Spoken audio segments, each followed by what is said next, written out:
Assalamualaikum warahmatullahi wabarakatuh. Kami dari tim 7 akan memaparkan materi tentang model CIPP. Sebelumnya, perkenalkan anggota dari tim kami. Yang pertama ada Nadif, Khairina, dan Gania. Tujuan pembelajaran. Setelah menyimak video pembelajaran materi model CIPP, mahasiswa TPB 2021 dapat mengidentifikasi konsep, perbedaan, menerapkan prosedur, menganalisis contoh model CIPP. Model CIPP. Model evaluasi ini merupakan model yang paling banyak dikenal dan diterapkan oleh para evaluator.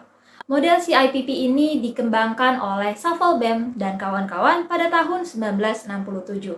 Menurut Jojo tahun 2008, evaluasi ini terdiri atas model evaluasi konteks, input atau masukan, proses, dan produk, atau disingkat menjadi CIPP, sebagai salah satu model evaluasi yang terfokus pada pengambilan keputusan.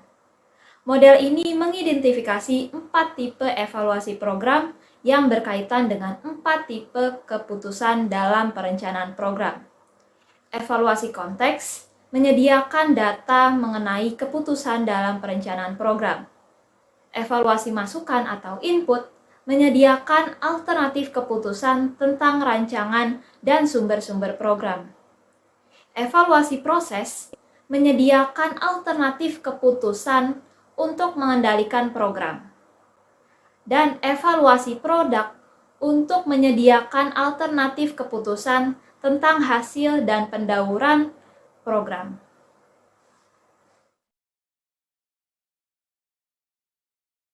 Evaluasi konteks program menyajikan data-data tentang alasan-alasan untuk menetapkan tujuan-tujuan program dan prioritas tujuan. Evaluasi ini menjelaskan mengenai kondisi lingkungan yang relevan, menggambarkan kondisi yang ada dan yang diinginkan dalam lingkungan, dan mengidentifikasi kebutuhan-kebutuhan yang belum terpenuhi dan peluang yang belum dimanfaatkan. Farida tahun 2000 mengatakan, konteks evaluasi ini membantu merencanakan keputusan, menentukan kebutuhan yang akan dicapai oleh program, dan rumusan tujuan program.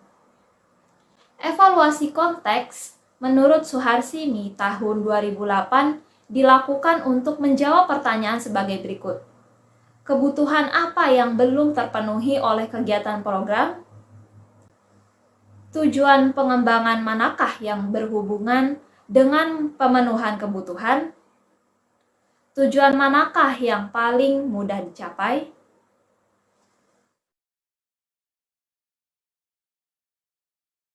Evaluasi input. Input evaluation merupakan evaluasi yang bertujuan menyediakan informasi untuk menentukan bagaimana menggunakan sumber daya yang tersedia dalam mencapai tujuan program.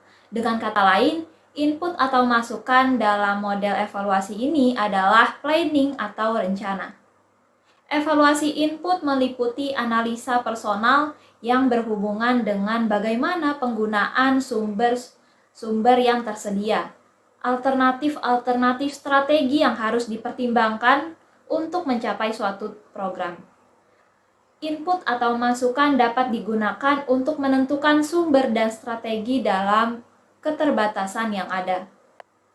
2 cara atau lebih untuk mengimplementasikan program perlu dianalisis untuk mengetahui biaya dan manfaat yang diharapkan.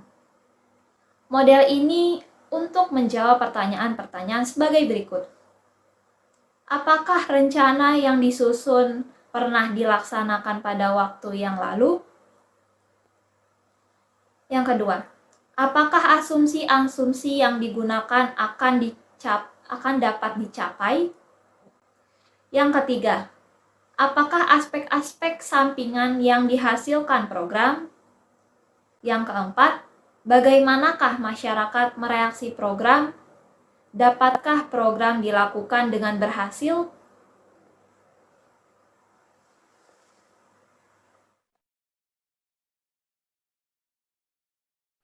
Menurut Ana Sulistina mengatakan bahwa proses evaluation to serve implementing decision. Evaluasi proses untuk membantu mengimplementasikan keputusan sampai sejauh mana rencana telah diterapkan. Apa yang harus direvisi, Evaluasi proses atau proses evaluation diarahkan pada sejauh mana kegiatan yang direncanakan tersebut sudah dilaksanakan.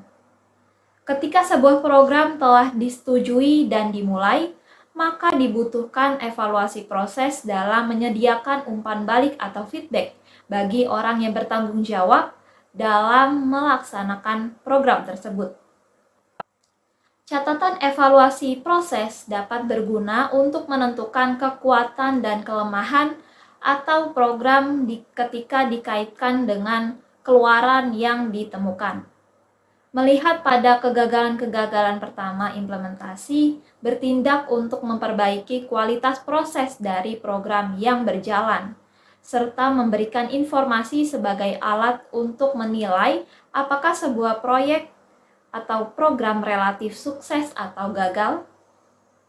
Tujuan utama evaluasi proses seperti yang dikemukakan oleh Wharton and Sanders tahun 1973, yaitu mengetahui kelemahan selama pelaksanaan termasuk hal-hal yang baik untuk dipertahankan, memperoleh informasi mengenai keputusan yang ditetapkan, dan memelihara catatan-catatan lapangan mengenai hal-hal yang penting saat implementasi dilaksanakan.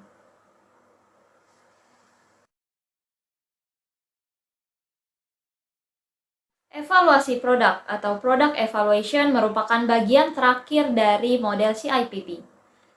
Evaluasi produk merupakan penilaian yang dilakukan untuk mengukur keberhasilan dalam pencapaian tujuan yang telah ditetapkan, serta membantu membuat keputusan selanjutnya, baik mengenai hasil yang telah dicapai maupun apa yang dilakukan setelah program itu berjalan.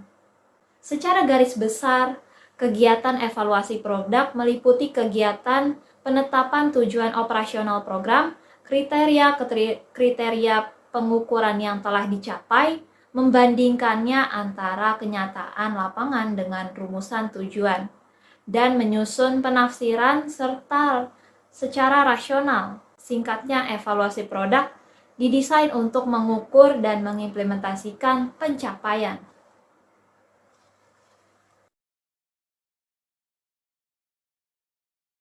Selanjutnya adalah keunikan model chip. Nah, model ini dikembangkan oleh Lev-B tahun 1970. Yang keunikan model ini adalah pada setiap tipe evaluasi terkait pada perangkat yang pengambilan yang menyangkut perencanaan dan opsional dan sebuah program. Nah, macam evaluasi tersebut divisualisasikan secara bentuk pendekatan yang dalam melakukan evaluasi yang sering digunakan yaitu pendekatan eksperimental. Nah, pendekatan yang berorientasi pada tujuan, yang berfokus pada keputusan, dan berorientasi pada pemakaian dan pendekatannya responsif yang berorientasi terhadap target keberhasilan dalam evaluasi. Nah, di sini juga ada jenis konsep evaluasi chip, yaitu menggunakan evaluasi formatif dan summatif. Nah, evaluasi formatif secara evaluasi yang dilaksanakan dengan selama program yang itu berjalan. Sedangkan evaluasi summatif dilakukan dengan akhir program. Nah, mungkin evaluasi terpusat pada pengambilan keputusan dilakukan perencanaan program, mungkin meninjaukan program secara penyeluruhan pada program sedang berjalan pengembangan program baru, dan mungkin untuk memahami dinamika ataupun keputusan pelaksanaan program. Selanjutnya adalah kelebihan.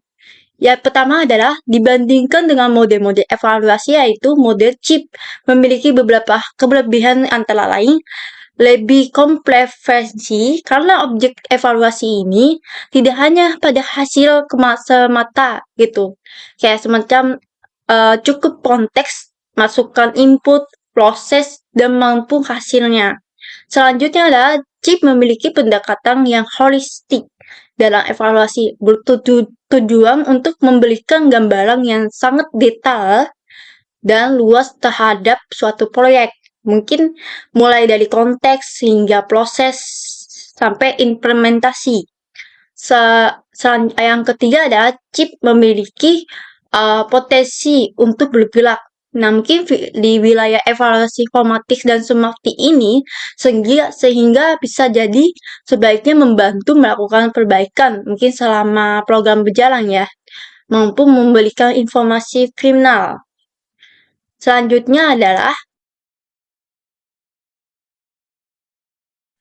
Selanjutnya adalah kelemahan dan kekurangan dalam model evaluasi chip.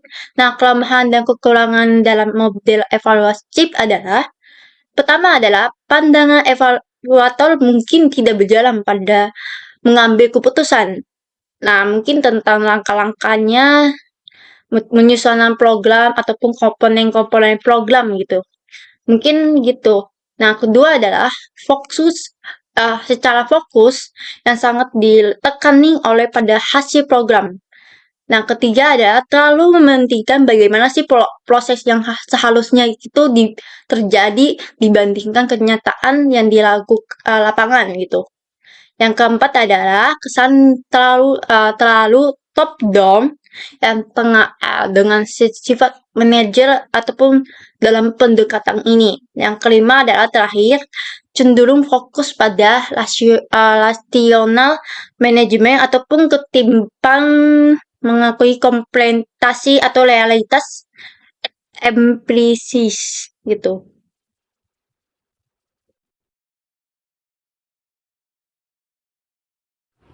Lalu kita akan membahas tentang perbedaan antara model evaluasi CIPP dengan model evaluasi lainnya, yaitu model evaluasi Kirkpatrick, di mana setidaknya terdapat beberapa perbedaan yang mendasar dari kedua model evaluasi ini. Meskipun mirip, tapi kita lihat perbedaannya. Yang pertama adalah model evaluasi CIPP memiliki 4 dimensi evaluasi, yaitu konteks, input, proses, dan juga produk.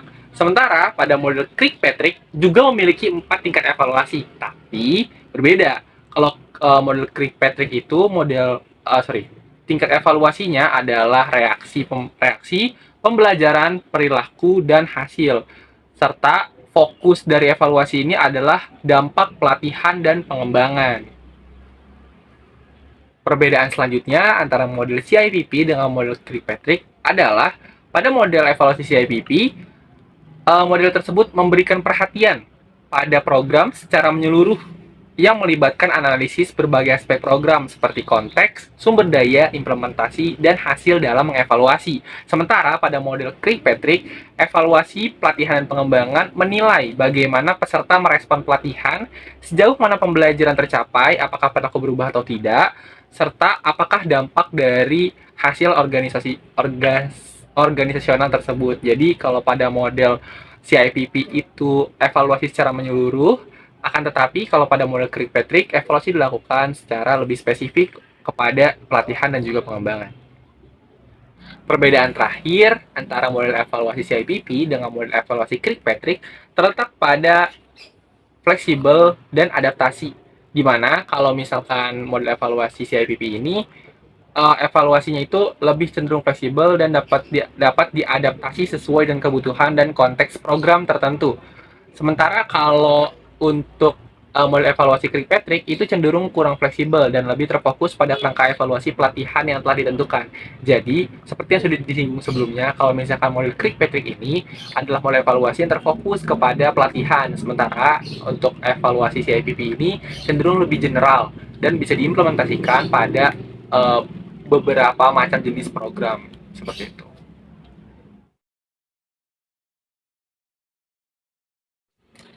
Selanjutnya adalah contoh penerapan dari model evaluasi CIPP yang dicantumkan pada pembahasan yang ada di makalah tim 7, di mana kami mengambil judul penelitian yang kami bahas sebagai contoh penerapan, yaitu evaluasi pembelajaran jarak jauh dengan menggunakan model CIPP, di mana dalam penelitian ini evaluasi dibagi jadi 4 prosedur sesuai dengan tahapan dari model CIPP, yaitu ada tahap konteks, di mana pada tahap konteks itu dimaksudkan untuk mengevaluasi situasi dan latar belakang pelaksanaan pembelajaran jarak jauh di SMP Al-Wildan Islamic 54 School dan SMP IT Asidikiyah Tangerang, di mana tujuan dari evaluasi konteks yang dilakukan selain untuk mengevaluasi situasi dan latar belakang adalah untuk mengidentifikasi kekurangan serta kekuatan dari sekolah tempat adanya pembelajaran jarak jauh tersebut. Tahapan kedua dari model evaluasi CIPP yang diterapkan dalam makalah yang kami gunakan yaitu adalah tahapan evaluasi masukan atau input evaluation, di mana pada tahapan evaluasi masukan ini, pada penelitian yang kami gunakan membahas tentang evaluasi pada sarana dan prasarana yang digunakan dalam pembelajaran jarak jauh di kedua sekolah yang dijadikan subjek, di mana evaluasi tersebut berkaitan dengan platform yang digunakan seperti Google Classroom atau Edmodo, serta SOP yang digunakan dalam pembelajaran jarak jauh. Jadi fokus dari evaluasi pada tahap masukan ini adalah terkait dengan sarana dan prasarana yang digunakan dalam pembelajaran jarak jauh, serta SOP yang digunakan oleh guru dalam melaksanakan pembelajaran jarak jauh ini. Tahap ketiga dari penerapan model evaluasi CIPP pada contoh penerapan yaitu adalah proses evaluation atau evaluasi proses, di mana evaluasi proses yang digunakan pada penelitian ini membahas tentang evaluasi tentang pelaksanaan dari pembelajaran jarak jauh itu sendiri. Jadi fokus dari evaluasi proses ini adalah berkaitan dengan aktivitas dari pembelajaran jarak jauh yang dilaksanakan pada dua sekolah yang dijadikan subjek oleh si peneliti. Tahapan terakhir dari prosedur evaluasi CIPP yang diterapkan dalam contoh penerapan dari penelitian yang kita gunakan adalah evaluasi produk atau product evaluation, di mana tujuan dari product evaluation ini adalah mengetahui sebenarnya capaian dari program yang dievaluasi, di mana pada penelitian ini tolak ukur dari ketercapaian program dilakukan adalah hasil belajar berupa tes penilaian akhir semester, jumlah hafalan tahfiz Quran, serta hasil muhatabah atau quality control dari kedua sekolah yang dijadikan subjek. Jadi inti atau fokus utama dari tahapan terakhir ini adalah mengetahui evaluasi hasil dari program yang dievaluasi tersebut.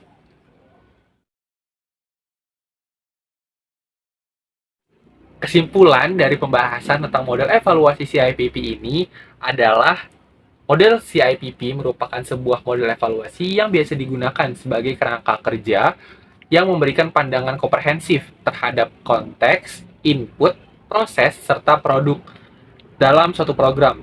Evaluasi yang dilakukan mencakup analisis mendalam terhadap faktor-faktor kontekstual yang mempengaruhi implementasi, sumber daya yang disediakan sebagai input, serta pelaksanaan proses program dan hasil dari program yang dievaluasi tersebut. Lalu, model evaluasi CIPP juga memberikan wawasan terkait efektivitas dari sebuah program yang dievaluasi dan digunakan untuk membantu memahami tantangan serta peluang yang dihadapi dari program tersebut. Selain itu, analisis yang dilakukan dalam model evaluasi CIPP memungkinkan adanya identifikasi praktek-praktek terbaik dan area. Sementara, evaluasi produk memberikan gambaran keseluruhan tentang dampak dari hasil sebuah program tersebut.